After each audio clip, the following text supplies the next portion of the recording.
This is the Action Movie Guys podcast, bringing you action movie reviews from across the decades, plus box office numbers and insight like never before. And now, your hosts of the Action Movie Guys podcast, Alex and Nate.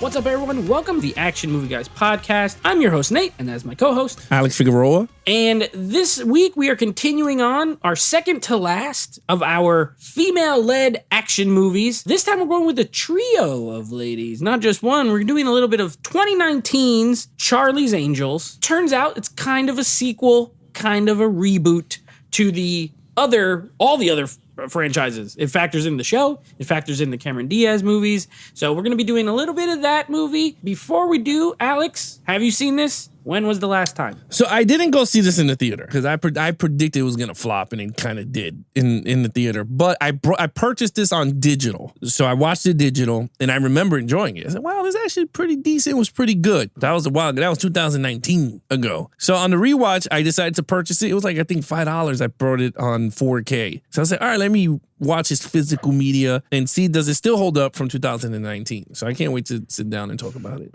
Okay, I saw this at the theater with a friend of mine because this was in the heyday of my former podcast. So we used to review all the new releases. So I saw this at the theater opening week, reviewed it on my show. Remember not being crazy about it. And then I got it on digital for free because Regal was doing a promotion at the time. If you see these 4 Sony movies in the theater, you get digital copies for all of them. So I had a free digital code. I got it on my Vudu. I have not watched this since 2019. So it's been like 3 years since I've seen it. Have things changed? I don't know, but let's go over some Rotten Tomato scores. Now, Alex, you're not going to believe this. This is the second movie in a row where there's a pretty large gap between the critics and the audiences. Oh boy. Really weird. This has a 52% critic score, but this is what's shocking. The audience score is 78%. Now, I don't remember walking out the theater and hearing a bunch of people saying, wow, that was great. And I also don't know anyone who talks about this movie, but apparently a lot of audience people, members, enjoyed it. It's got a 78%. I have a theory on this. Okay, let's hear it. Here's my Alex theory. This is because I have a thing here when it has to do with female-led movies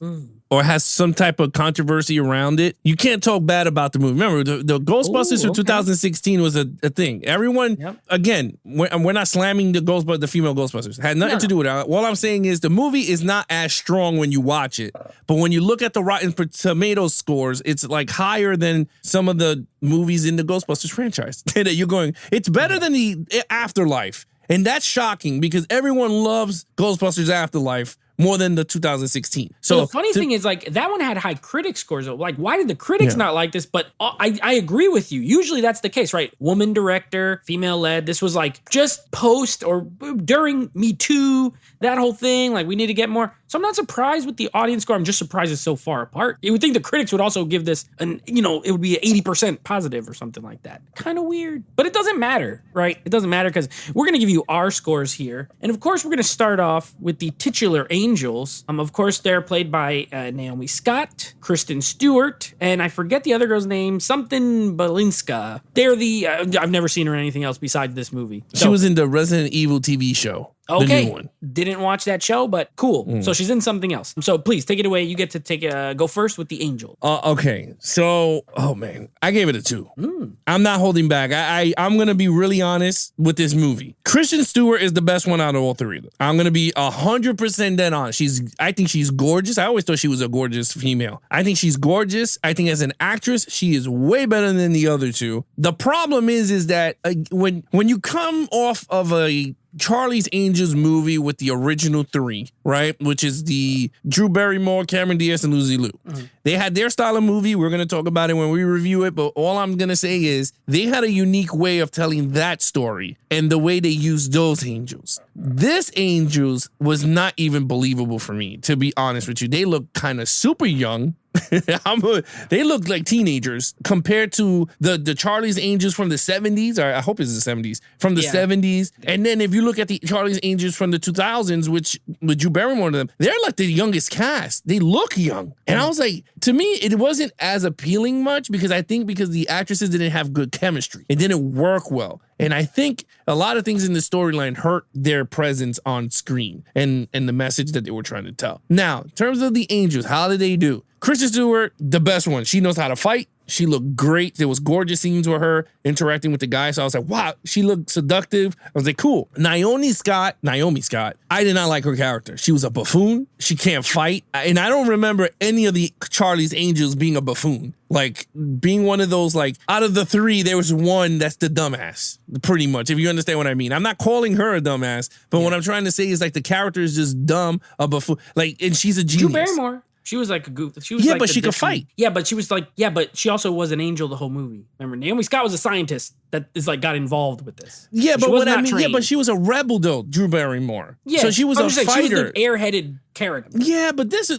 what I mean. She didn't even fight. She was just like, oh my God, how do I do this? And then she fought with the mouse and the computer in one scene. And I was just like, this is not even funny or nothing at all. And then you got the other one, which to me, she's a horrible actress. She was horrible in Resident Evil. And in this one, I didn't even like her at all. And I was just like, why these three? Like I was trying to look for the what in the casting they go, this is the three Charlie's Angels that's going to kick off a franchise. And I didn't see it. And that's why I gave it a 2. Throughout the whole movie, I'm going, Kristen Stewart is the best one with her quirkiness, which I thought it was hilarious throughout the whole movie. The other two did not fit the Charlie's Angels bill for me. I don't know what you think. Yeah, so just as far as the age goes, I know for a fact Kristen Stewart's character is 28 years old in the movie because when she has that X-ray glasses thing, it shows her mugshot and it says she was born in 1990, so that would make her 28. So They are like near 30. There's not, but I get what you're saying. They do look young. Hey, that's not their fault that they got good genes, I guess. Yeah. I'm going to be a little opposite of you, and this is surprising to me because I didn't like this movie when I first watched it, but I thought they were good. I agree with you. Kristen Stewart is the best one, and she's a great actress.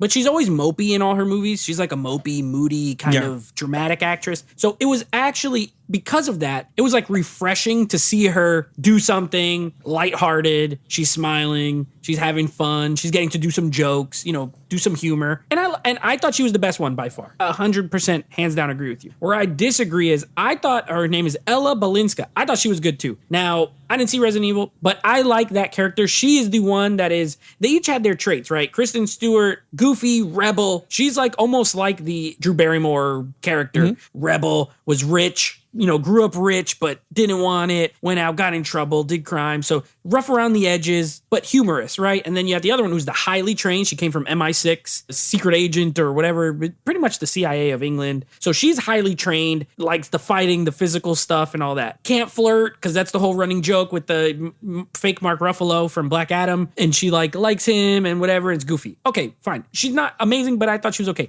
Now, Naomi Scott, I just think, she's an untrained scientist. I agree with you. I don't think they should have made her so goofy. If you're a scientist, first of all, you're very smart. You invented this product, right? This thing that has like all this technology and all this source of power and all this. She's a little too clumsy and clueless. Like, she's not able to put things together quick enough that I think a super smart person would. I'm okay with the fighting because she's untrained. She's basically a civilian at this point. She's never military, never nothing. So I don't care about that as much. But she's the weakest, I think. Gorgeous actress, too. I love her. I think she's talented. I don't know. I said all this great stuff. I'm only 1 point higher. I gave them a 3. But I thought they were okay. I thought they were okay. But I didn't have the same issues necessarily.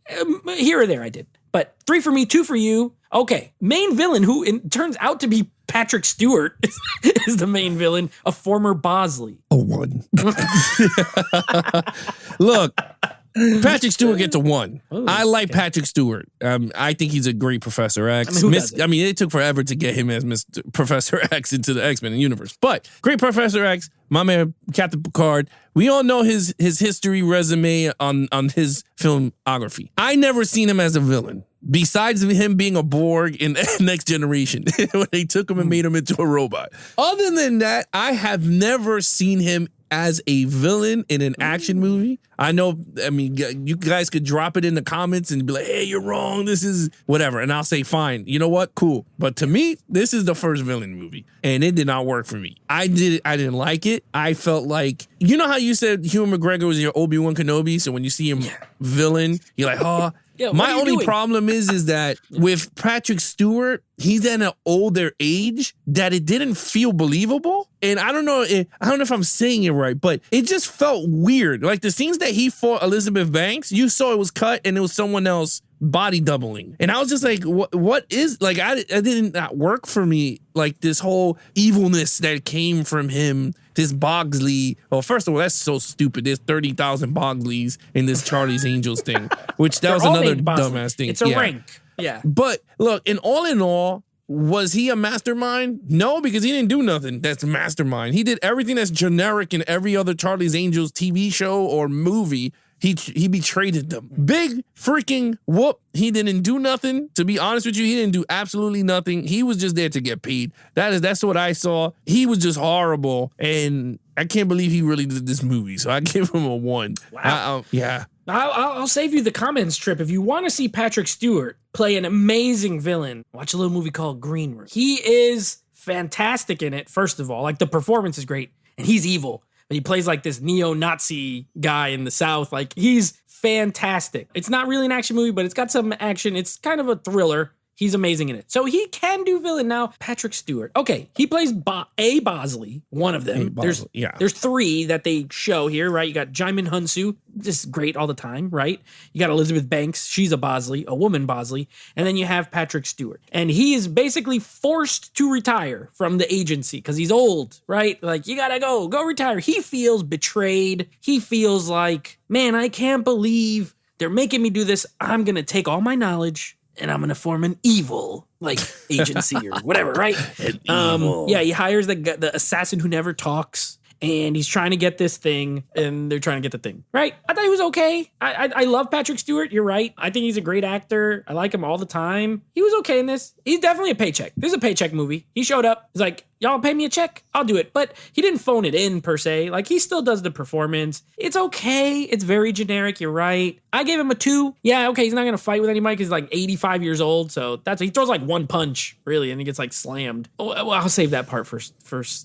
I hated that whole scene, but I'll save that for another category. But I gave him a 2. It's not very good. Very regular. Okay, action. This is where I say it was weird, the action here. Well, first of all, the cut and paste in the beginning fight sequence was so horrible. It cut and paste so fast between Kristen Stewart's character and the other character, Ella, whatever her name is. Yeah. It cut super fast. Like, when she came in through that door and she was fighting the Chinese dude, it cut back and forth, like, super fast. And I was like, there was 5 cuts within like a millisecond. And I was just like, what action scene? Like, how can you shoot a scene like this that is super fast between 2 characters? The action was okay. It was decent. Like I said, I enjoyed the ones with Kristen Stewart. The other girl held her ground when she fought the other dude. I thought she was really good at the action sequences. There was not much, to be really honest with you, in terms of action. I mean, even when she took the umbrella and zip line from the horse track. The derby, the horse race. Yeah,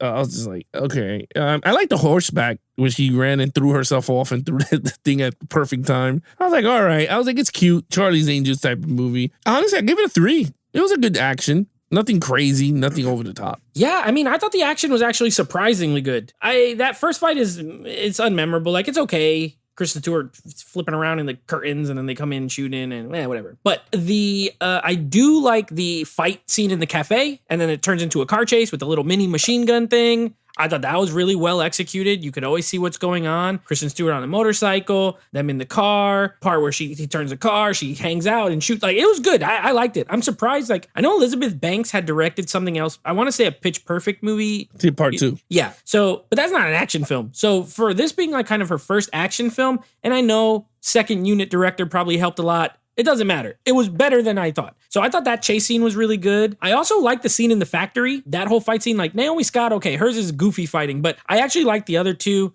I like when the girl slides down the thing and she's like shooting the gun while sliding down the thing. And I like the camera work. I thought it was solid. The horseback scene is fun. The end action is not that great. I do like when she fights that guy. I thought it was good. She looks like she's legitimately holding her own. He falls off and gets that spike through him. To me, this is probably the best thing in the whole movie, surprisingly, is the action scenes. I thought they were well executed, well shot. I gave it a 4. I didn't really have an issue with it, besides the opening scene, which is unmemorable. I thought the rest were good, and they were, you know what I like? I like a good action scene that's not 2 minutes long. Like, they're 6-7 minute action set pieces, which I'm a fan of a good set piece. So yeah, there's only 3, of those, but I thought they were well done, and I had a good time with the action. Not a good time with a lot of other stuff. So what do you go? Let's go to you for storyline. Storyline, 2. The storyline was pretty weak. It was like a stupid little another energy gadget that, again, she's a scientist on it,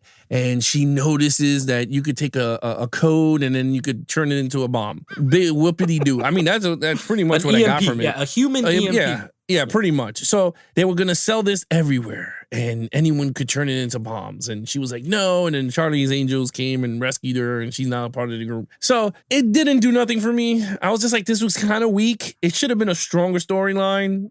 To be honest with you, they could have did something way better to capture, to hook you into the film. But I mean, there's not much I can say about it because it's actually a stupid storyline, to be honest with you. It's literally stupid. I thought it's not worse than The Battery from Night and Day with Tom Cruise. Remember that one? That was a stupid battery. So this can't get any worse with that. So I'll say a 2. I give it a 2. Yeah, this is a very, very, I hate movies where, so I thought of Night and Day too when you were talking, with The Battery. But The Battery at least in that movie, it felt like it was there so they could have this relationship action comedy with Tom Cruise and Cameron Diaz, right? The difference is in this movie, they really focus on this thing a lot, all the time. I'm not crazy about the movies where it's just there's an object. Everyone wants the object. It's okay, obviously, if it was like a bomb, right? These guys are trying to get this bomb. These guys are trying to get this bomb. We can't let them get the bomb. It's too basic for me. And this thing doesn't make any sense because there's only 6, right? There's only 6 of those devices. And when she uses the first one on that guy at the factory and he dies, remember, they don't take it because she's like, it's no good anymore. Once it gets used, we can't, she just leaves it behind and says that they can't use it again. So if they only have 6, where they're just going to use these 6 things, they can kill a couple people and then they run out. Why are you going to pay $80 billion for you to shoot them? You shoot them with a gun, you could kill 12 people at one time. So I just think it was weird. It's also unclear of what it really does. They're it's the future. Why? Well, it is an energy source. I don't like movies where things are energy sources or it's too basic. So you're right. The only thing I will say that I thought was cute was I do like that they tied it to the other Charlie's Angels. This is a sequel. It has the photos with Cameron Diaz and Lucy Liu and Drew Barrymore. That was cool. And it has the old Angels. One of them is Charlie now. One of the original Charlie's Angels from the show. That was those things are cute. Those are nice little nods. They gave it a 2. It's not that good. It's pretty basic. I hated this is where I'm gonna add it in. I hated the end in the house when they get in the fight and then all of a sudden all the women are actually angels. And it's why do I care about these 3 if you have 9,000 other angels that all they're probably better because nobody even knew they were angels and they got all those guys with the little Altoids thing. You know what I mean? Okay. Also, I have to point this out. This movie is and it grossed me out watching the whole thing. I don't know why. This movie is obsessed with breath. Why is it obsessed with breath? First, the girl throws up. And they're like, oh, you stink. Your breath stinks because you threw up. Then they go to the thing and the guy gives her the mint. And he's like, this will help you with your bad breath. And I'm like, all right, there's 2 breath jokes. Then she picks up, and then the thing is a box of Altoids. And it's okay, we get it. And then at the end, there's more Altoids. And then at the very end, Kristen Stewart, she lands in place, let me smell your breath. And I wanted to turn it off because I was like, why do they keep talking about this poor girl's breath? It's weird. I don't understand it. These are the things that I notice when I'm not really engaged with your story. I just notice all your weird breath jokes. 2. It's not, I won't give it a 1 because I've seen worse, but it ain't that good. All right, overall. All right, well, look, overall, I enjoyed it for what it was. It's watchable crap. If I had to put it in a category, it is not guilty pleasure for me, but it's watchable crap. Would I watch this again? I don't know. Maybe. if I want to, but I don't think I would. But it's really watchable crap. Again, Kristen Stewart is the only reason I will watch it again for. I think she was cool. Elizabeth Banks in her own movie. Now, this is where there's certain people, again, that has the talent to do the acting in front of the camera and the acting behind the camera. There's people called Stallone that could do it. There's people like Mel Gibson that could do it. Clint Eastwood could do it. You know, I bet there's female directors, if I know which ones. But I feel like with Elizabeth Banks, I think she should have just stayed behind the camera and maybe the movie would have been better. I think the fact that she was in front of the camera and behind it, maybe to get more money, maybe that's how it works. You get more royalty points in terms of how the film comes out. I really don't know. She's a great actress. I'm not saying she's horrible. Yeah, I like her, but she's funny. And this role was like too serious. It did not work for me. I was just like, you're too serious in this movie. I remember her from Modern Family. She always makes me laugh in Modern Family. What I will say is she had a quote about this movie. So I'm going to read the quote and then you let me know what you think. Okay. Because I felt like watching this movie, I'm like, I don't think she saw her product when it came out. Okay. So this is from, so people could check it out. It's Variety. I hope I said it right. Oh, Variety. Yep. Yeah, Variety. This came out September 27, 2022. Okay. So it just came out. She says, looking back at the poor box office performance of her 2019 Charlie's Angels reboot, Elizabeth Banks has some regrets about the film's marketing. So this is her quote. She goes, I wish that the movie had not been presented as just for girls because I didn't make it for just girls, Banks told the New York Times. There was a disconnect on the marketing side of it for me. Then she also says, she goes, when women do things in Hollywood, it becomes this story. There was a story around Charlie's Angels that I was creating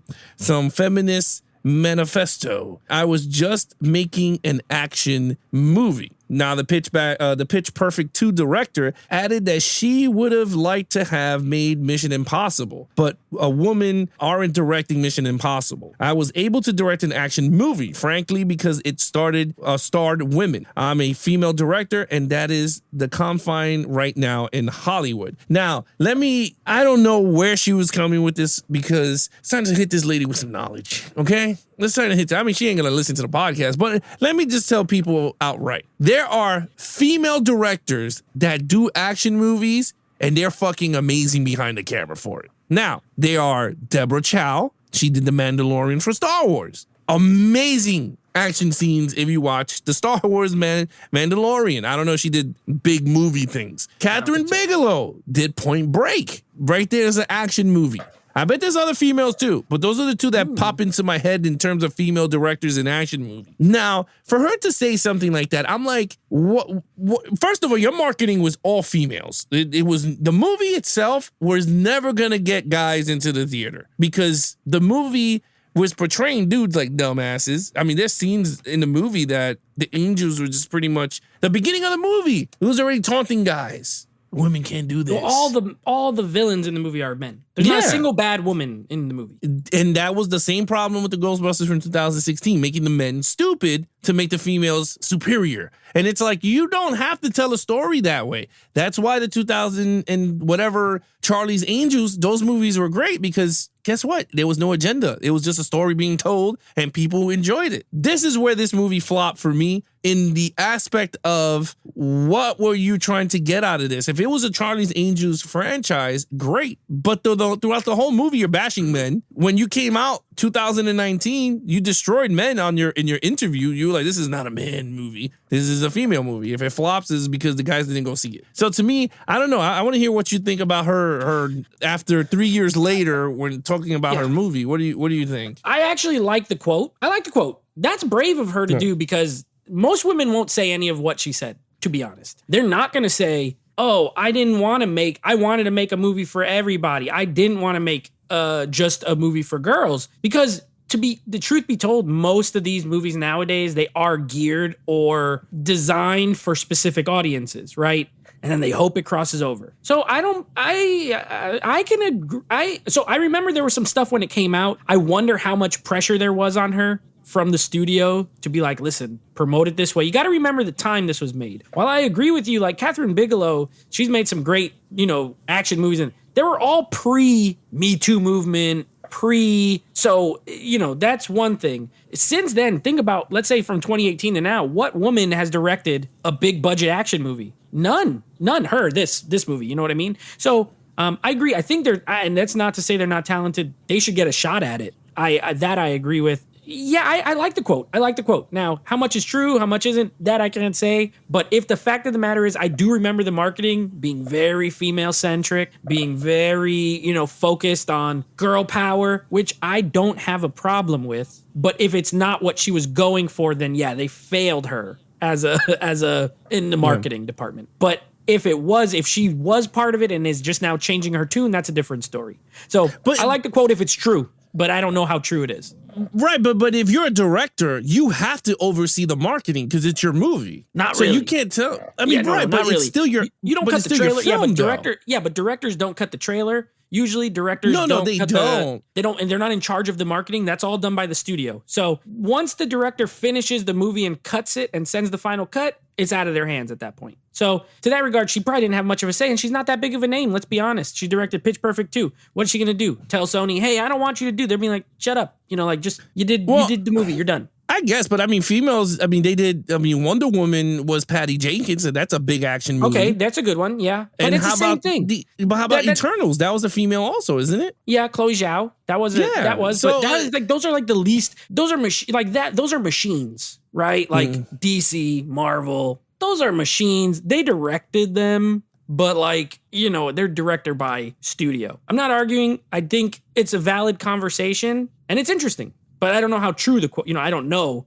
She could say all that now because it flopped. If it did well, would she have said this? I don't know. I totally understand. I'm just saying but my only, I don't care about the whole thing. My thing is the whole female directing in Hollywood not doing action movies. Because I have a feeling if we pull up females in action movie, I guarantee you there's movies that we never even heard of have pure action with female directors. Yeah, but I think she's meaning big budget. Right. She's right. No woman directed a Bond movie. No woman's directed a Mission Impossible movie.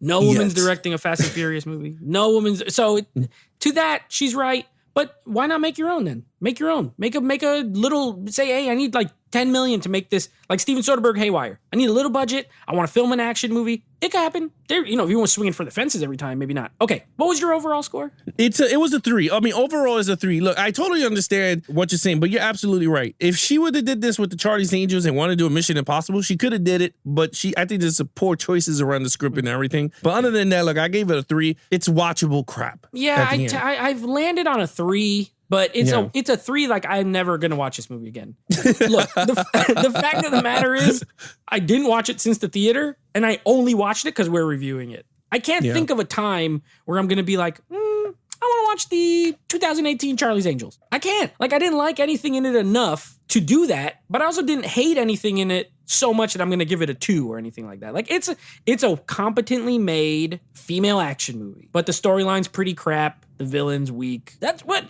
unless I want to see Kristen Stewart smile for once in her life, then I'll pop this in. Other than that, I don't really have much, but I agree. It's not horrible. I'll give it a 3. It's not memorable. It's not memorable. Not at all. I barely remembered anything that happened in this when I was watching. Yeah. Watchable crap is a wrong word to say. I think it's not memorable. The movie's not memorable. Because watchable crap means I want to watch that again at some point. Okay, I'm not watching this shit either. But yeah, it's basically, it's a not memorable movie for you to replay it. Again, replay value. Does this have it? Absolutely fire. Not. So it's right in the middle. Well, to me, replay value, I would give this a 1. It's not as strong in a replay value. Total points is a 11. 11. Okay, mine is a 13 out of a 25. Oh, we were close. We're not that far apart. We're leaning towards the critics, though, here. We're more in the 52% camp than in the 78 who really love this movie. Oh, again, I don't know any of them. I haven't met anyone who's like, oh, I love Charlie's Angels 2019. That's my jam. I don't know any of them. Not one. So, okay, that being said, next episode, Resident Evil Apocalypse, the blue one. We're going to be covering a little bit of that, seeing if it holds up or if we hate it now. And then the final in our female-led action movies, this one I'm looking forward to. I have not seen this in a really long time, and I think you said you've never seen it. Doing a little bit of Zoe Saldana, Colombiana. Never seen it? Okay, Colombiana, little Zoe Saldana spy action thriller. So we'll see how that goes. This is another one. I remember really liking it. I just haven't rewatched it. So we'll see how that goes. But those are our next two movies. Yeah, guys, if you want to follow us in our social media accounts, please follow Nate over on Instagram at Netflix Reviews. Check out the podcast with him and his friends called Netflix Movie Reviews. Anything action movie guys. Head over to our official website at www.geeksandflix.com. If you guys want to join the Patreon, watch the filming of your favorite podcast filmed behind the scenes, you have the options there. Or, of course, you support the channel. Other than that, he is your host, Nate from Netflix Reviews. I'm his co-host, Alex Figueroa. Be awesome to each other and geek out.